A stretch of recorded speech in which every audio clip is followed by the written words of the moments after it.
안녕하세요. Yoann, 나의 이름 요한입니다. And that's about it. 감사합니다. It's quite unusual for me. So usually I'm one of these guys.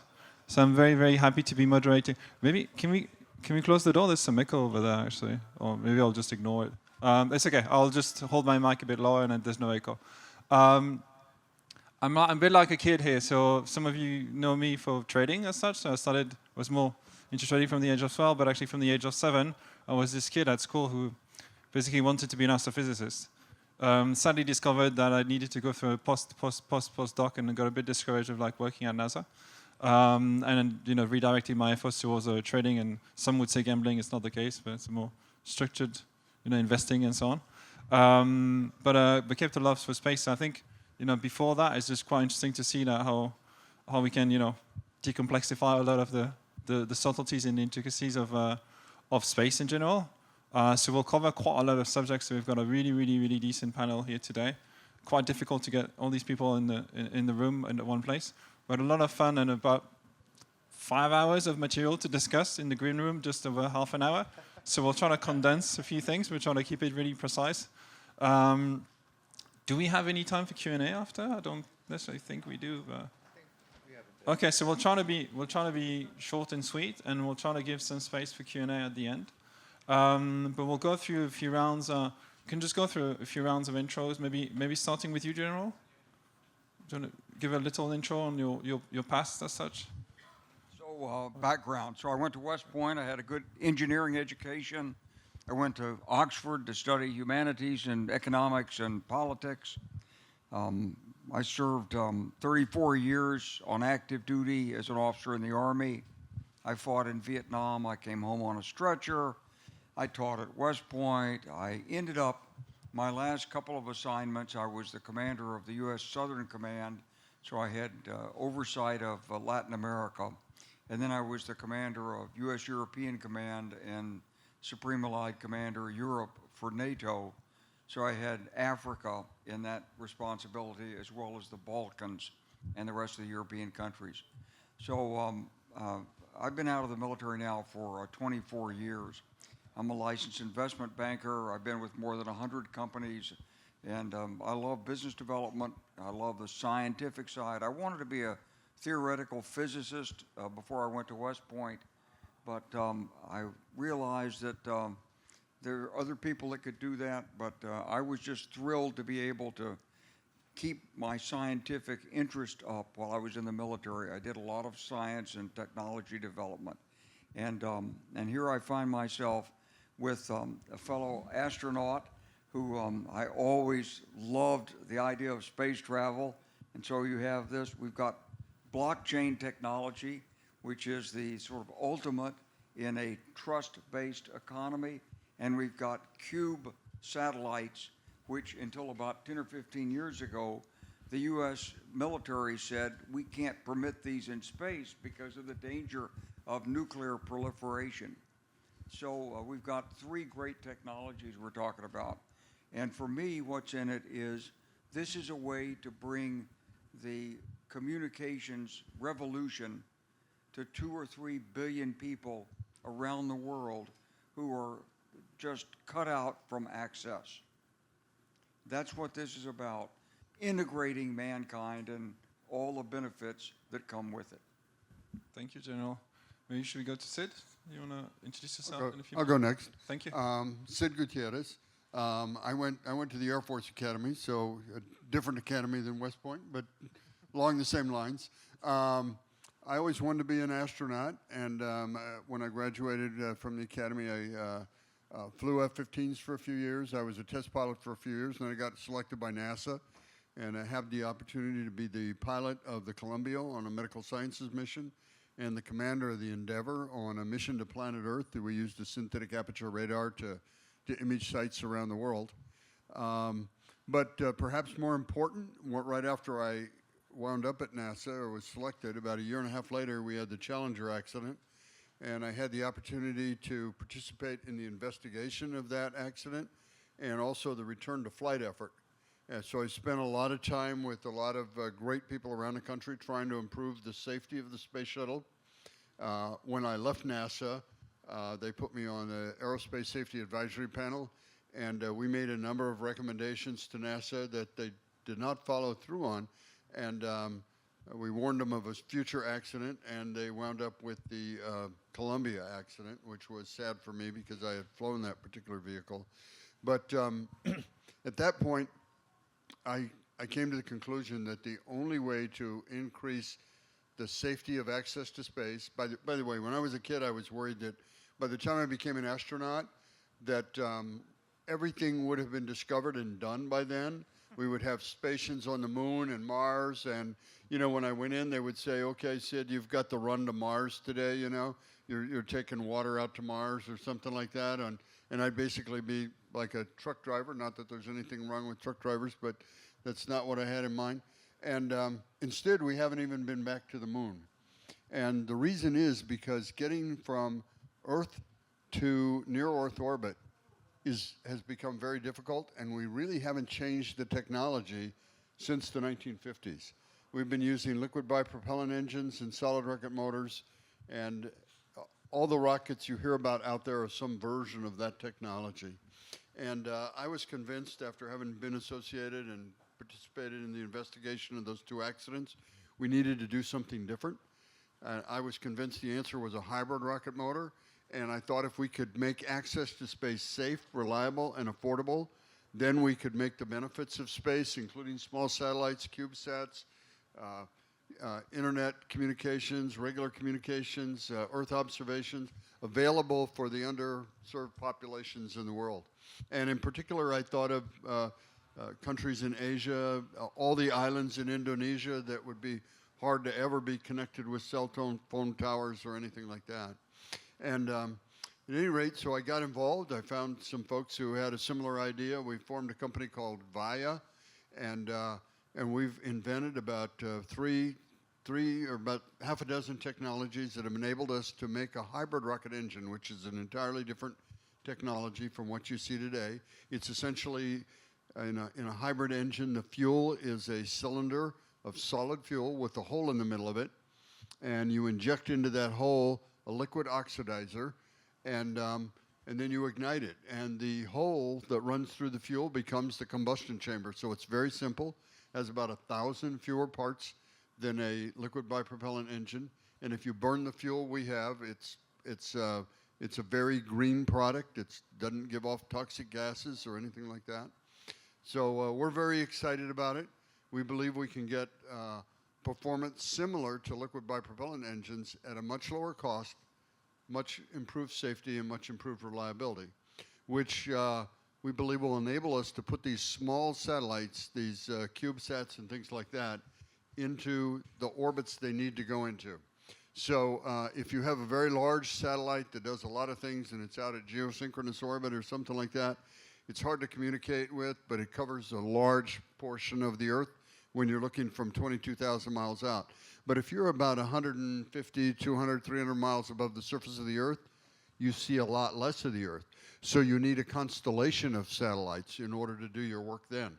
So these small sats are nice in that they're less expensive, but they're a challenge in that you need to build a constellation of them, and you need them in different orbits. So what's offered to most satellite operators today is a large satellite where they can put up a large number, like maybe 60 satellites at a time, all in one orbit. And that doesn't work for companies that are trying to build internet coverage or communications or Earth observation. So we're building a right-sized rocket. We call it the Dauntless, and it'll take up a fewer number of satellites, but it'll be lower cost, more reliable, and we can put them in the orbits that a customer needs. So that's what we're excited about, and we found Tae and GLUA and Space Telecommunications Incorporated, and they're interested in serving that population that amazingly, when I was thinking about what the clients for our rocket would be, I was imagining clients that would serve underpopulated or underserved populations in places like Indonesia, where it just doesn't make sense to build cell phone towers and fiber optics and all that sort of stuff.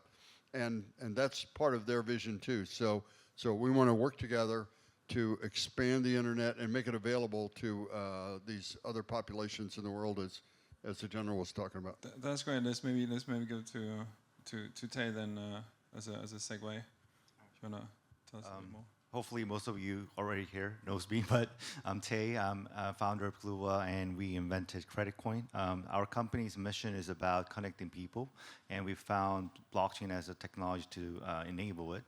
So the first version of our product, Creditcoin, version 1, was about connecting the capital of the developed market to the underserved population in the emerging market, which might have a better yield, but has no access to capital. And the next version of Creditcoin we recently released is a EVM-compatible Layer 1 blockchain that allows not only to talk to people on the other side of the globe, but also talk to other blockchains. So currently, the blockchain ecosystem is siloed by blockchain. So there's no way for you to talk to for example, from Solana to Ethereum and so on and so forth.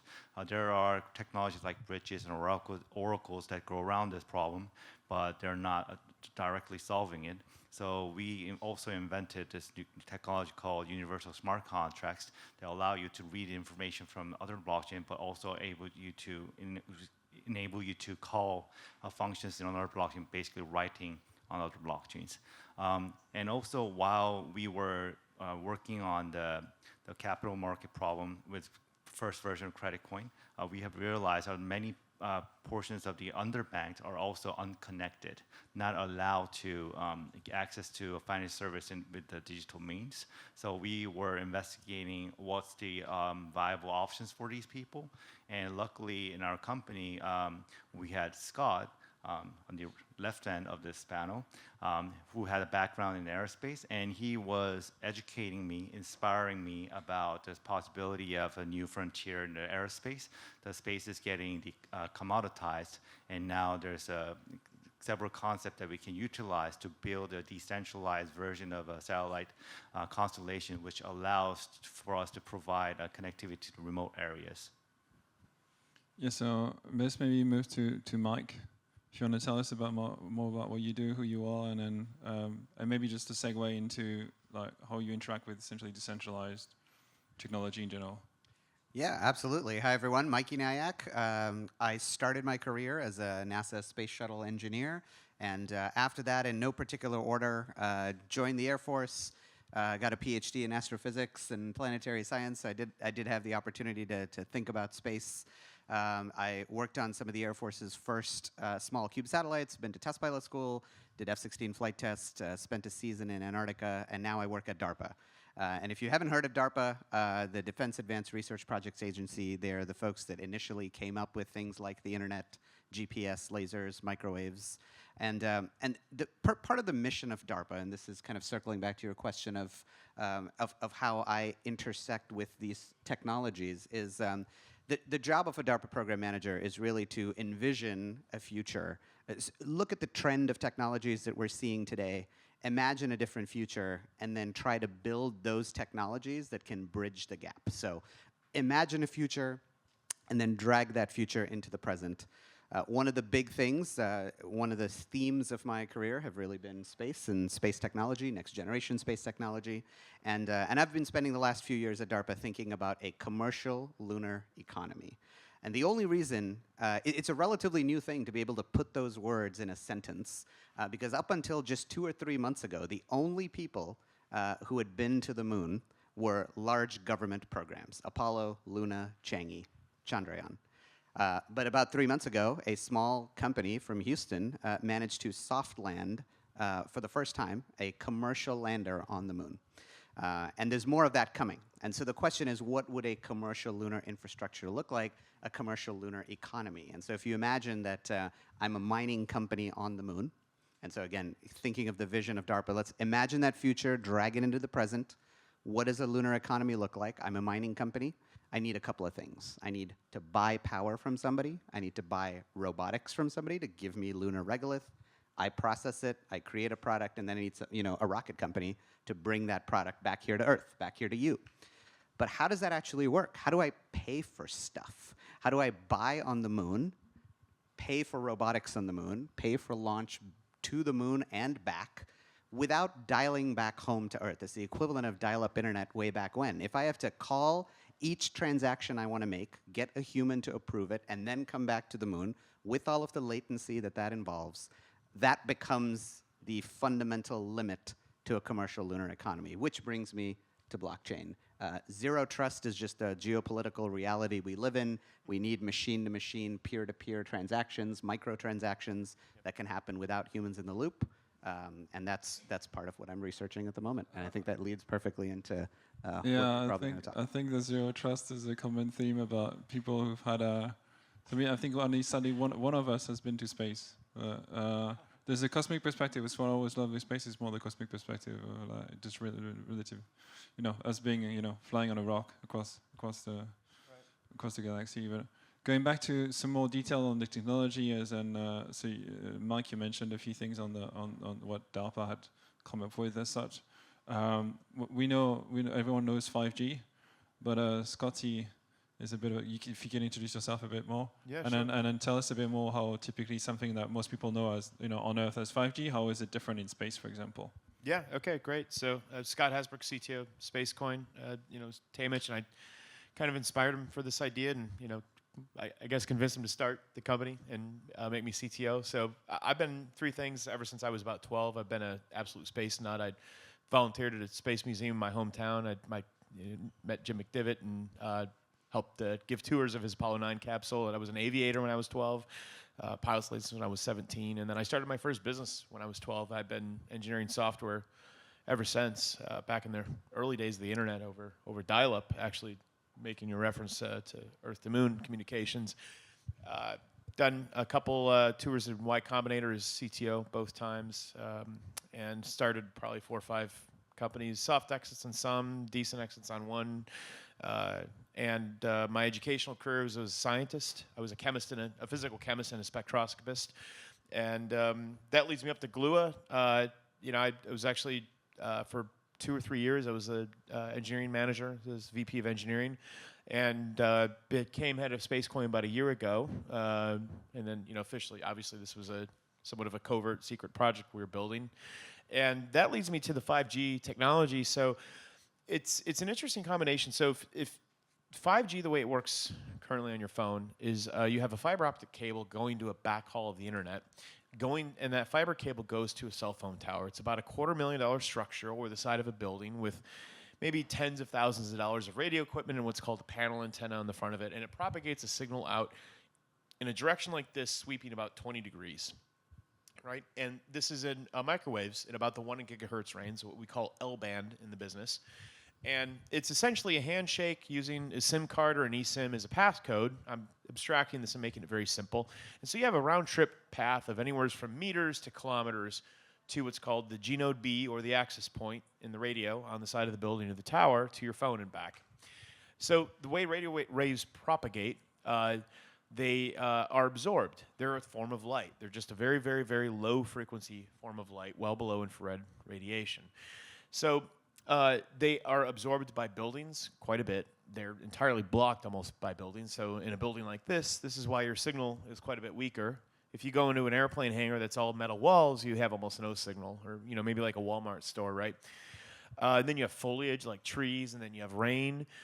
It's ultimately also about the geometry of it. You really can't reach more than 5 or 10 or 15 kilometers until you run into terrain or buildings or trees, and then your signal stops.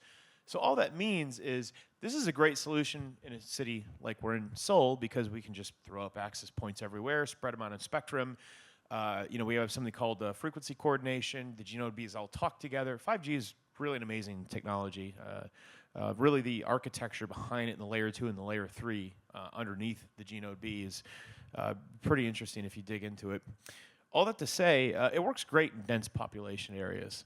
It works pretty decent also in suburban population areas. You have less towers, less access points, but they can reach further because there's no buildings or there's only small buildings.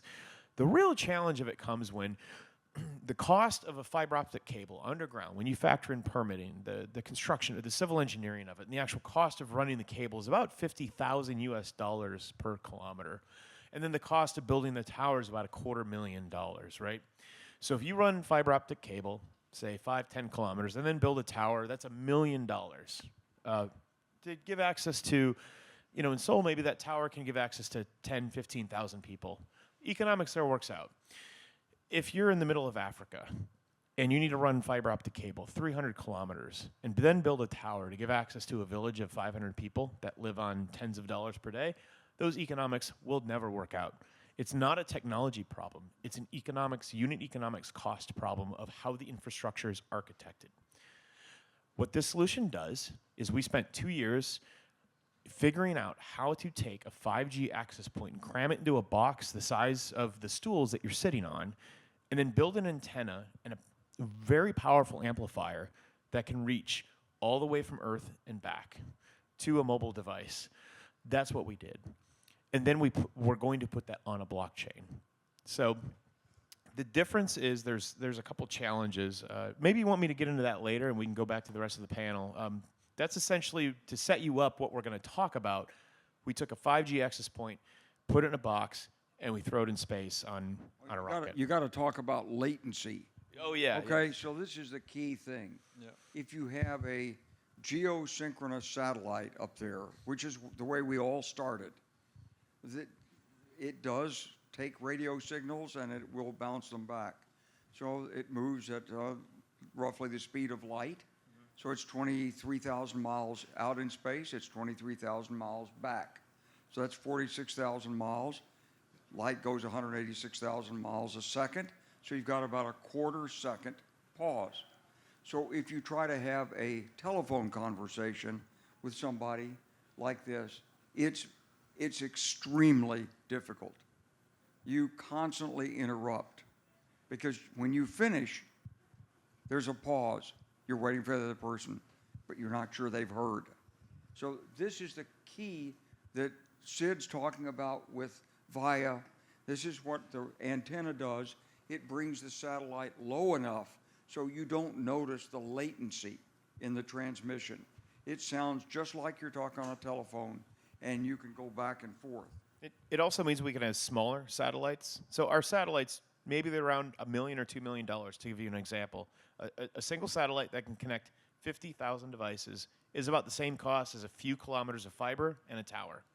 And when you bring them closer to Earth, as you said, you solve the latency problem. It's a few hundred kilometers of light delay is tens of milliseconds. It's unnoticeable. And then the cost, that space environment that's closer to Earth, you still have quite a bit of protection from Earth's magnetosphere. When you go to geosynchronous orbit, it's a much harsher environment. You have cosmic rays, you have charged particles from the sun, and you have to have very expensive hardware. Those satellites start at $500 million a piece.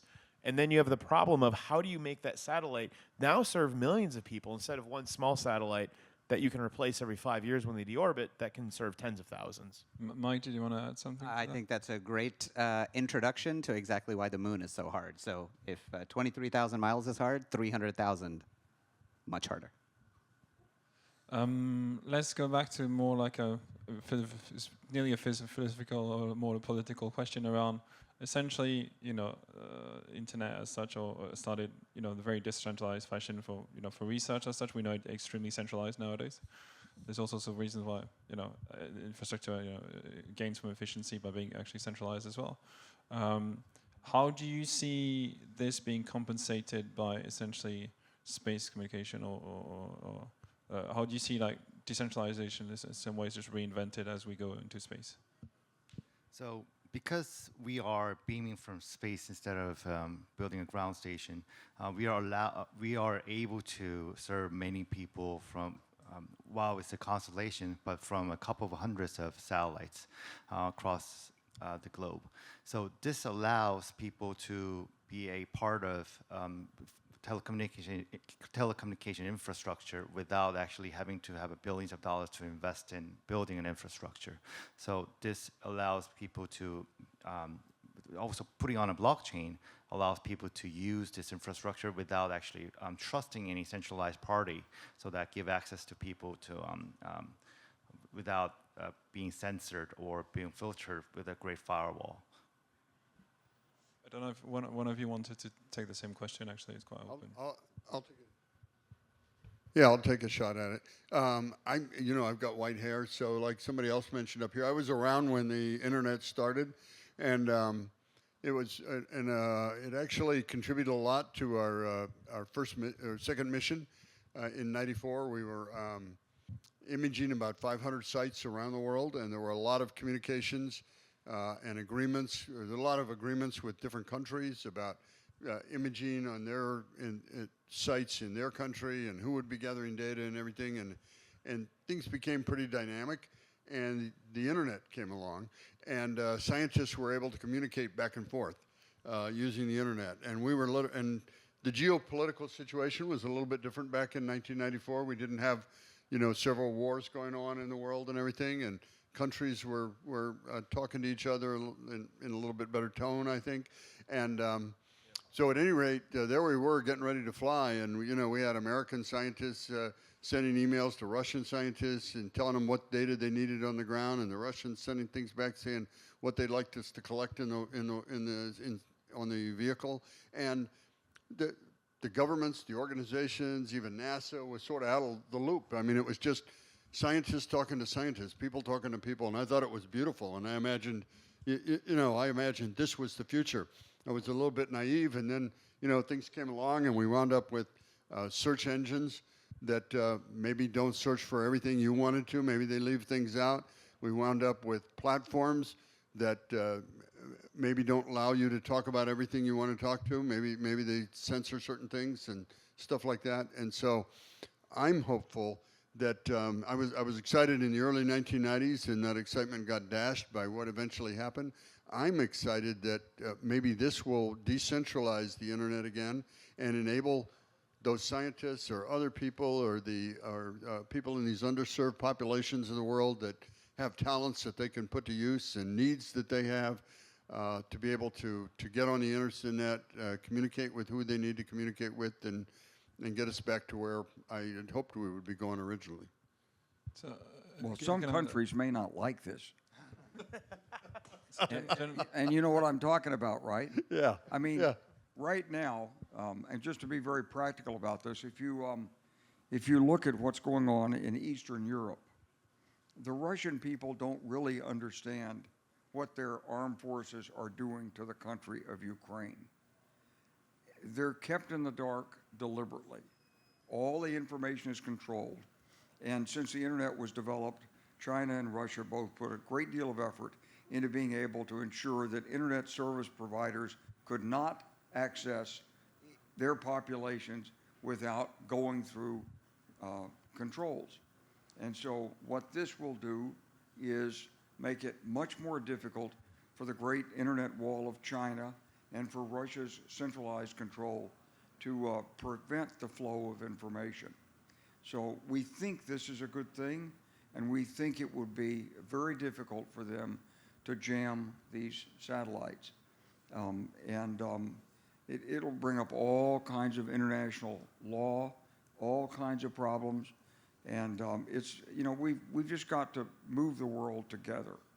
We've got to bring people together, provide information, let people see the consequences of their actions and the consequences of their government's actions. And so that's what this is really all about. I think Scott actually has the numbers, right, on how many people in the world are being censored and how many people don't have access to internet, the rough and numbers. it's significant. It's not publishable. Don't quote me, but ballpark. So it's more than you'd think. It's roughly 2.8, 2.9 billion people are unconnected.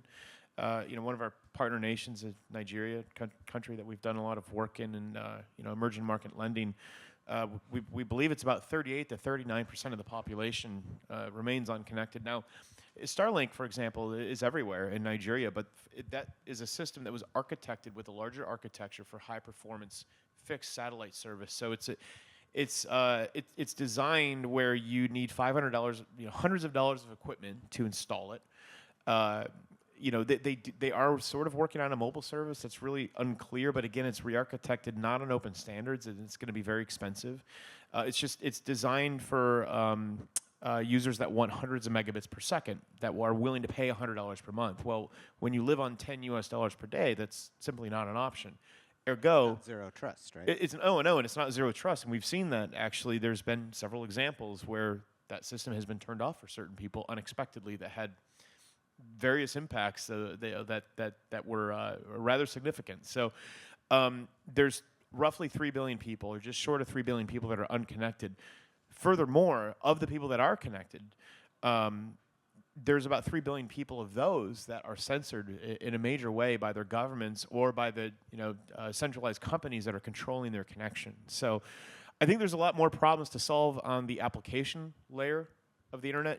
Sid, you were mentioning perhaps search engines don't show you everything, or perhaps now we have AI content that's generating fake news and swaying elections and whatnot. Those problems all are going to be future work that has to be. So this is a difficult problem. There's a lot to be solved here.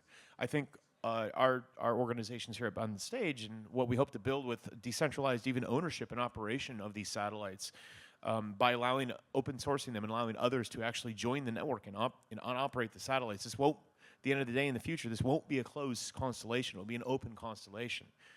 So when you have multiple satellite owners all working together in a constellation and an open standard, an open published standard on the open standard of 5G and opening the standard of how satellites talk to other satellites and then to the ground stations, we think that this is probably the best shot Earth has at solving the centralized terrestrial infrastructure that can't be solved because it requires digging up ground, buying land, getting permits. With this, it's in the air. It's like Nikola Tesla's original vision for electrical power. It's open, free communication in the air that we hope will set the world up better to solve the application layer of allowing people to talk freely with one another. Thanks, Scotty. I knew of the Russian number, that was 140 million people or so, and I think 2 million of them had access to a wider internet, essentially. I think so. It's something like that. I wasn't aware that was. I don't remember the specific. It's enough. It's significant. Yeah. And Mike, you wanted to double click on that. I think there's Yeah, I think so. This is a great discussion. So I'll just add one thing on top, which is that these guys are practically working on today's solutions. Part of my job is to be a futurist and think about tomorrow's problems. And so this is a great setup. And if you guys have questions after, please feel free to bring it up. But what I'll just add is that a future, so thinking about it, that future lunar economy that I mentioned, the number to keep in mind is $1 million per kilogram, US dollars. That's what it costs to drop 1 kilogram, take it from Earth, and drop it on the moon. And so you can imagine that every single application you put there. It's what, $20,000 to put the killer in space? It depends on who you buy the rockets from. Vi will bring that cost down and make it to. It's different because it depends on what orbit you need to go to. If you don't care, you can buy it cheaper. But for solutions like ours, where we have to engineer the orbits, we need smaller, low-cost rockets. But in the end, yes, it's about $10,000 to $20,000 per kilogram. I mean, it's compared still to 1 massive, million. like 50x to go simply from being in orbit to go to the moon. It's Correct. It's a good number. 50 times, yeah. Right. And that's one way to the moon. Right, that's one way. And so You don't get back for that. yeah, so it's fragile, right?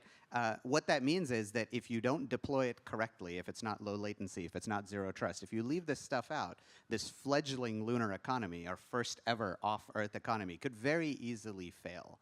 And so thinking about these problems, architecting these problems early is really important so that that $1 million per kilogram is well spent. And that's kind of the future of where this is going. I actually view solving the problems here on Earth, the economic problems of connectivity and decentralization to mitigate censorship, is the test bed for what Mikey's talking about of the 10 to 20 year vision of now humans moving off-world for the first time, not just to go camp out like the Apollo astronauts did, not to diminish their great accomplishment of walking on the moon, but to actually go live and work off-world. I think what we're doing here is the test bed for that future. Yeah. If you want to do peer-to-peer transactions on the moon, there has to be a way in which to do it. We got to defeat the latency that the general mentioned. These are difficult problems, and if you don't think about them now, then when we show up there saying, okay, commercial lunar economy, we're ready to go, and we don't know how to create the Square app for the moon, we don't know how to create the Amazon marketplace for the moon, if those don't exist, then that economy could fail. Right. How do you buy a vegan hamburger on the moon? Who settles the transaction, and what currency are you paying? I'd argue it's going to be Spacecoin, but I'm biased. And it has to be vegan because of the cost of producing Well, meat who's going in to grow space and stuff. cows and We're not going to go and down pressure the chamber route the of moon. that one, Yeah, but so. but Yeah, maybe we can grow meat, but that's other people are working on that. maybe to take a very different sort of tangent from like freedom, for example, into especially more like societal like impact, and then just going back to general on how do you think that space, essentially space development, will impact the societal changes? Well, I think the best way to start is to tell you that I was in South Sudan about 10 years ago looking at a U.S. Agency for International Development project. And the U.S. had helped develop a cassava, which is a tubular plant that's used for food in Africa. Now, the normal cassava is, it's about this long. It looks like just part of the bush, but when you dig it up, you can't eat it. It looks like a carrot that's white. You can't eat it because it's poisonous. So the U.S. Agency for International Development did some hybridization and could produce a cassava that wasn't poisonous. In other words, this plant would keep its root structure intact for up to 2 years, and you could dig it up anytime, shake the dirt off of it or wash it, and eat it like an apple or a potato raw. Okay, we asked this woman to describe it. She said, well, this is my family's emergency food supply. And we said, well, could you grow more and sell it on the marketplace? She said she would not do this because she would be cheated, because the people who would buy it know what the price is, and she doesn't know what the price is because she's in the middle of nowhere. She's not connected to the internet. She didn't have a cell phone that worked out there, and so she knew she'd be cheated, so she wouldn't do it. Now just think, how many people in Africa, in Central America or South America, in Southeast Asia, don't have ready access to market information? If they had that information, they might change their behavior. They might grow different crops. They might change their buying habits. So this could have a very significant impact on the global food crisis that we really face. You know, what we've done over the last 75 years is we've encouraged people in the tropics to eat food that comes from the temperate zone. So they don't grow wheat. Well, they want bread. And so they grow cassava, but it doesn't have the value and it's not distributed. So if they grew cassava, if you could make cassava flour, and then you didn't have to spend your scarce money importing food, you would import technology or educational materials. It's a different way of bringing advancement to countries. That's what this system could offer to this woman in South Sudan and hundreds of millions of people elsewhere. Sounds fantastic. So in a framework of doing this, making those changes long-lasting, going back to Sid actually, is how do we make a space technology as such long-lasting itself, considering the conditions out there? Well, the technology is, space technology in general, I think will be limited by the advances we're making. The same reason, your cell phone, when was the last time you had a cell phone that actually failed and you had to get rid of, right? I mean, not very often. More often you change your cell phone because it doesn't have the capabilities and everything of the new cell phones. You want the new capability. It's much more efficient, much more effective. You can be more efficient yourself with the new cell phone. I think space technology will be similar. And there will be similar lifetimes for it, like 3 to 5 years or whatever, I'm thinking. I mean, the satellites themselves in low Earth orbit can probably last a lot longer, but at some point, the satellite provider, the satellite operator will say, okay, this is no longer efficient to operate this satellite because, I can replace 5 of these satellites with 1 of the new one or whatever, or a satellite 1/4 the size or whatever. So I think that's what will drive it, is the general advancement in electronics and technology. But that's good news, right? Because we'll be getting more capability out of what we have up there in space. Thank you. I don't know how much more time we have, but as long as they don't kick us out, we'll just stay here. And then, Why not? Let's do it.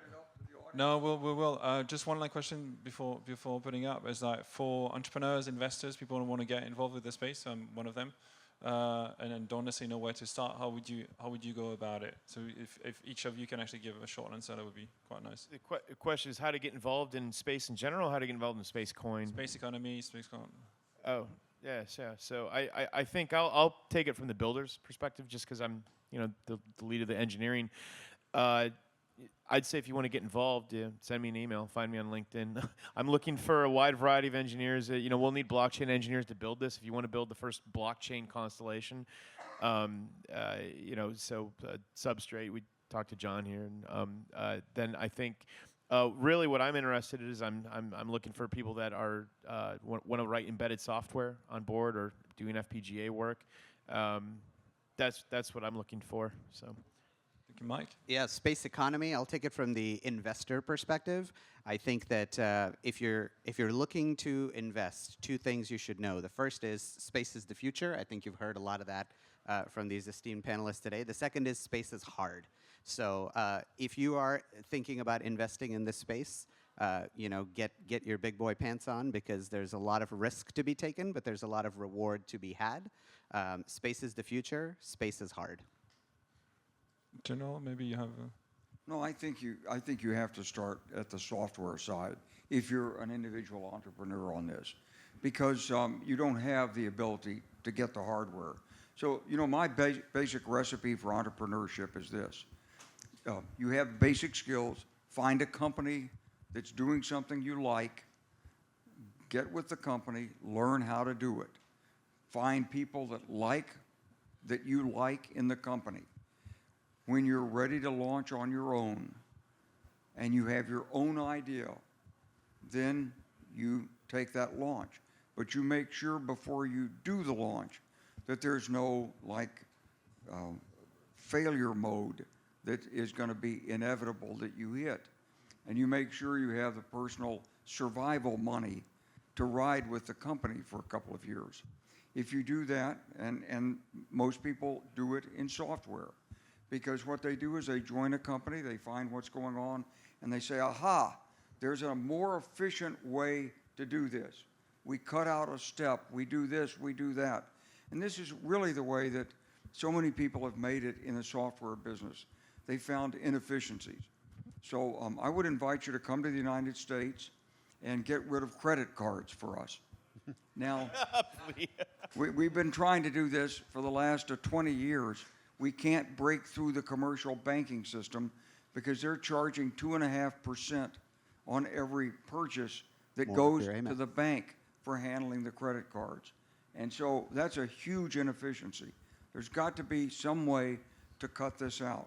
In Africa, they're doing it with mobile money. And so you just buy the minutes on your cell phone. With Spacecoin, it's going to be exactly the same thing.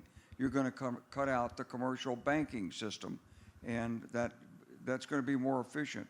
I just hope we'll bring it to the United States and make it popular and usable there. So I just have to have my cell phone and not a wallet with a credit card. There's actually a pathway for that. It's called 5G unlicensed. It's pretty exciting. There's a potential pathway. Other than that, everyone's hoarding Spectrum, but yeah.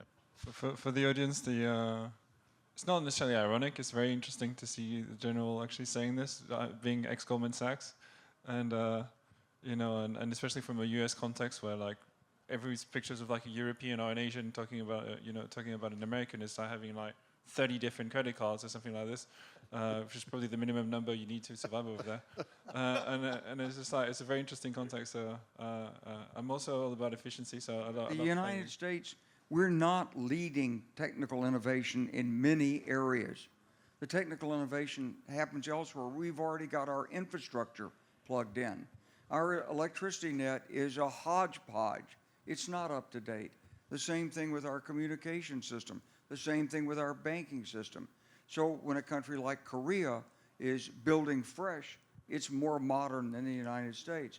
And this is going to be the case also in much of what we call the lesser developed countries right now, because companies like Glua are going to take this and hyperspeed their infrastructure.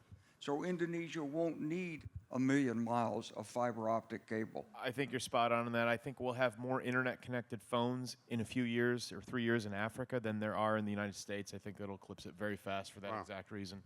Talking about building and rebuilding, I want to go to Sid on, very much being a builder in the space economy. So my advice would be a little bit different than the general, because he's talking to you about how to make money, and I'll be talking to you. So if you want to go do something, I'm going to talk to you about something a little bit different, and that's my advice would be pick a really hard problem, okay, and try to solve that. And you may not make a lot of money on it, but if you do make money, you're going to make a bunch of money because it was a hard problem. And so I told you I wanted to be an astronaut when I was in the 5th grade or whatever. And I was inspired by our president at that time, John F. Kennedy, who said, "We choose to go to the moon, not because it is easy, but because it is hard." And so I've kept that in mind. I led a group of people at Sandia National Labs. We solved very difficult national security problems for the country and for other countries and for businesses. And when they would come to us, I would tell them, if you have an impossible problem, that means there are only 3 possible solutions to it, okay? If it's not impossible, we'll give you a lot more solutions. The point being, to solve hard problems, you need to be optimistic, and there are solutions out there. Everything we've been talking about, there are solutions to them, and that's what I would recommend. Work on the hard problems. Thank you. And then going back to Tae. My comments as a business owner running a business. So whenever a software engineer tells me that it's going to take 1 million in 1 month, I triple it in my mind. It's going to take, but when it comes to space, I times 10. Accurate. It's much harder when you actually start it, because it's not software. It's not, you cannot just like click deploy and upgrade your system. You actually have to wait a year or 2 to deploy your next version of satellites. And yeah, so prepare yourself before starting, but there's so much opportunity in this industry, so I hope more people join this. Mike, you want to say? No, I would. You're just double-click that. approving. You're just nodding. Space is hard, but big risk, big reward. Come join us. Yeah. We're gonna open the floor. If you can, I don't know if we can pass the mic around. Do we have more mics on the floor, or should I just go? I can just stand and do the ops. If you can introduce yourself before you ask the question, let's keep it short, and then if you want to direct a question to someone specifically on the panel, do that. I don't know if he wants to show of hands. No. Oh, sorry. Sir, I cannot see you behind the light. Hi, Stuart from Spacecoin, so slightly cheating. But if you look at crypto and blockchain technologies today, they get a lot of regulatory pushback from incumbents, also from governments. And if you project out what we're trying to do with Spacecoin and other space economies, how do you see that evolving? I guess this is potentially a geopolitical question as you start to eat the lunch of a lot of large incumbent embedded either companies, or also as you start to tread on the toes of nation states and governments able to bypassing some of these great firewalls and so on and so forth. Just interested to see how you see this potentially playing out and the implications of technology such as this, which can really disrupt the status quo. Well, I'll start on that.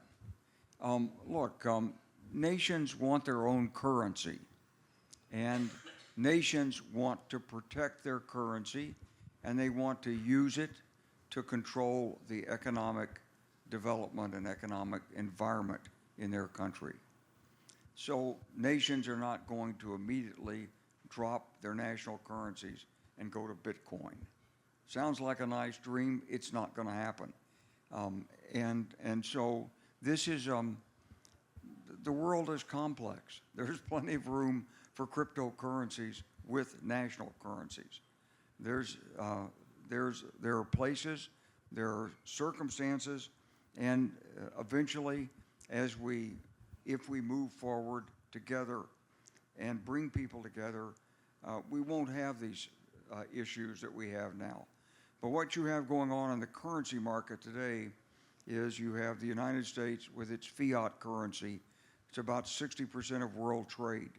You have China trying to create its BRICS currency for Brazil, Russia, India, China, South Turkey Africa, just signed up. and now a number of other countries have joined.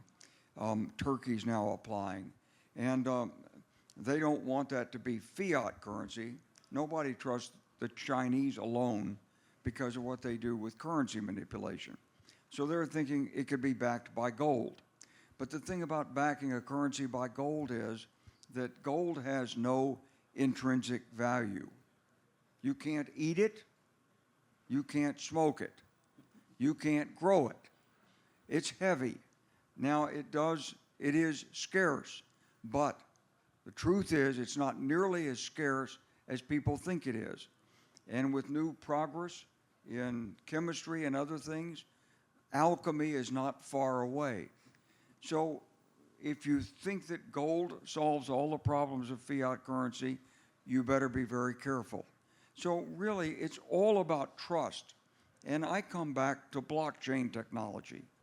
Blockchain technology is the basis of trust because it's a ledger that's not erasable and it's universally viewable. So that's the foundation. So I think, Stuart, what I see in the future is contending struggle between fiat currency of the dollar, a new BRICS currency. There's a ruble trade arrangements being set up for Russian oil that's gone on for the last couple of years. There are various agreements that they can pay for oil with Chinese renminbi. But all this is transitory. It will continue to evolve. And there's room in this system for lots of different currencies. There will always be people who want to make market between these currencies and between the cryptocurrencies and the fiat currencies. It's just the way the world works. So I think we've got a really great start in something different with blockchain. And now let's make it accessible. Thank you.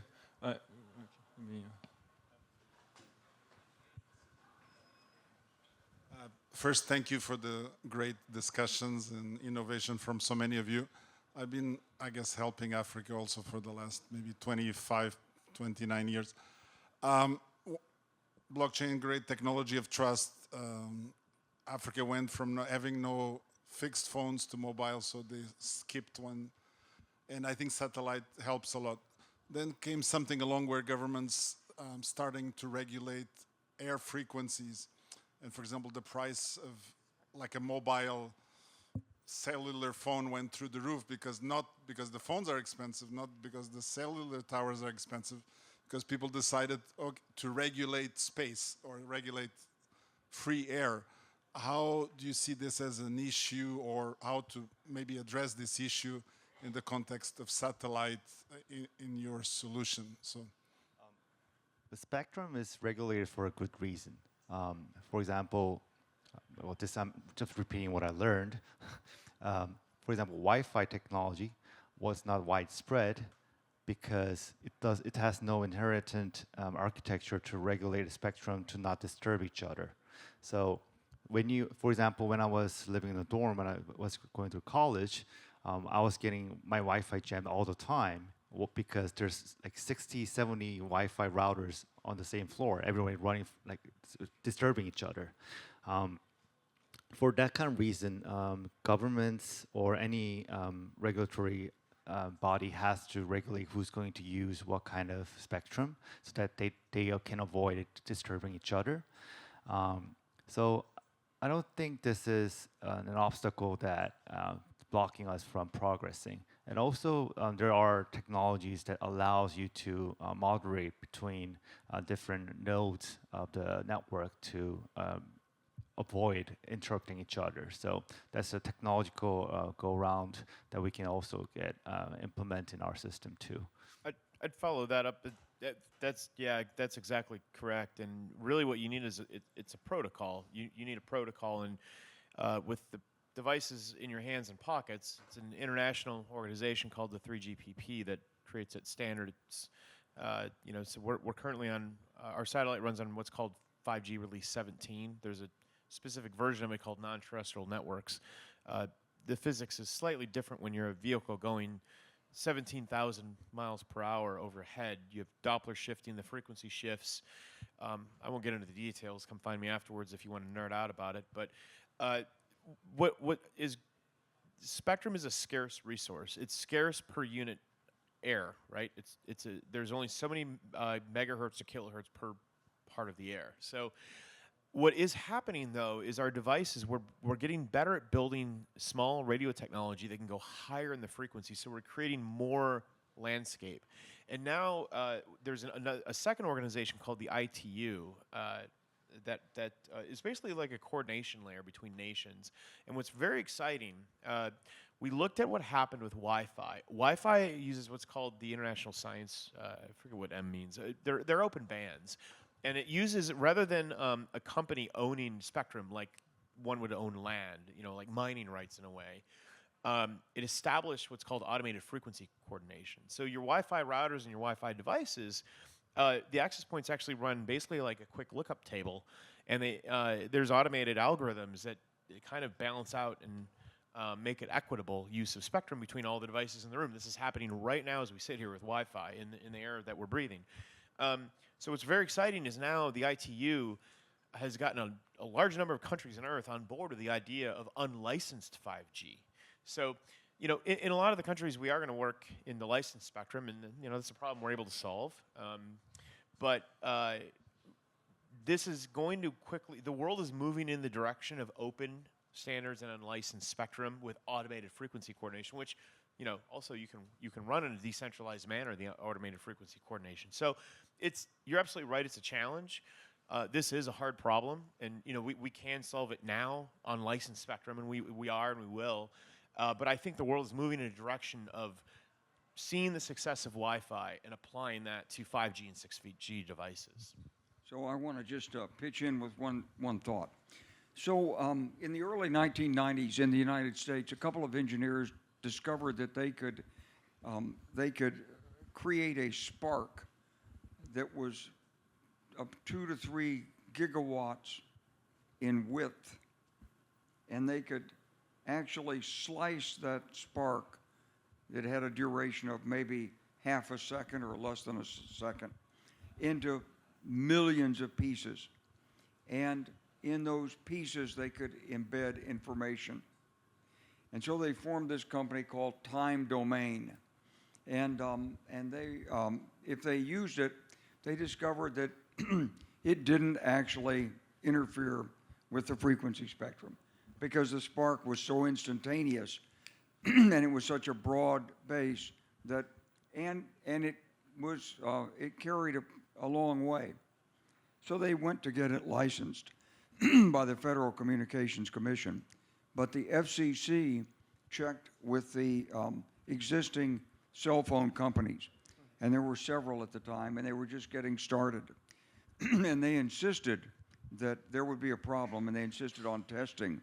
And they were able to prove to their satisfaction, or to the satisfaction of the political people that control the Federal Communications Commission, that this time domain technology was going to be a threat. And it was mostly a threat to their investments in spectrum. And it was also a threat to the government, because the government auctions spectrum. And that $1 billion of auction is part of the U.S. government budget. And when the U.S. government regulators decide on something, it's manufactured and it permeates the world. So it won't be very long in the future before we have a different technology than the use of the spectrum as it is today. Time domain will come back. It may come back in Africa, may come back in Nigeria, it may come back in Antarctica, but it will come back, or something like that. because human ingenuity will find a way through the artificial constraints on bandwidth. It's just going to happen. Thank you so much for the call. One last question, I think. Oh, yeah, go ahead. Thank you. I am an advisor to GLUA, but as an advisor, one of my responsibility ask questions. So I have a question to Scott. We already have a satellite link called Starlink. Why we need another satellite link? Your name is Spacecoin, right? Yeah, that's a great question. I think it's twofold. A bit of it I answered earlier. Starlink was architected from the ground up, quite literally into space from the ground up, to be a high data rate architecture, right? So this is great for countries like if you're in rural Korea or rural United States where you have a large income and you live 50 or 100 kilometers from a large city. It is great for that. And you have, maybe $100 US or $200 US per month that you want to spend on 100 megabit per second internet. That blocks out like 0% of the probably 0% of the 38% unconnected in Nigeria. It's an economic issue. The second one is Starlink is owned entirely by a private company called SpaceX. And that presents a problem where if the future version of the global internet is owned by one private company, they're not even public, and they have a very vocal and flamboyant a leader at the top that can choose to turn it off when he or she wants to, that presents a problem that needs to be solved. So what we intend to do is we intend to capture the market through the long tail of the market of the 3 billion people that have no affordable internet, which 3 billion people times $5 or $10 US per month, you do the math, it's a very, very substantial market opportunity.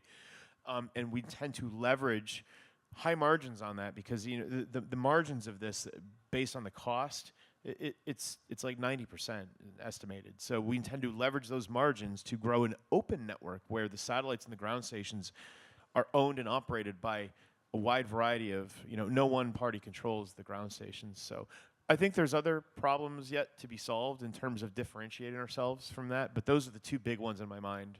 Is that second one essentially saying that's why you need blockchain? Yes, correct. Yeah, well, decentralization from a network standpoint, just the network architecture, regardless if you're running it on a blockchain, decentralizing the ownership and thus also having open standards, optical links and RF links from ground to space, space to space, and space to device. The open standards and decentralizing the ownership of that hardware infrastructure, but then also decentralizing, the transaction layer of it. Yes. Tae, you wanted to add something else? Or no? You forgot. It's okay. So if you have more questions, I think we'll wrap it up quickly. We had about just 5 hours of material as I mentioned when we started as such. I'm quite delighted of the warm discussion we've had. I've had very, very little work to do to redirect the flow. I think we were quite good at bouncing balls from each other and so on, and just managing the flow of the discussion like a good drink at a bar with friends. So it's really good. Just a little round of applause for the panelists, and thanks for listening. Thank you.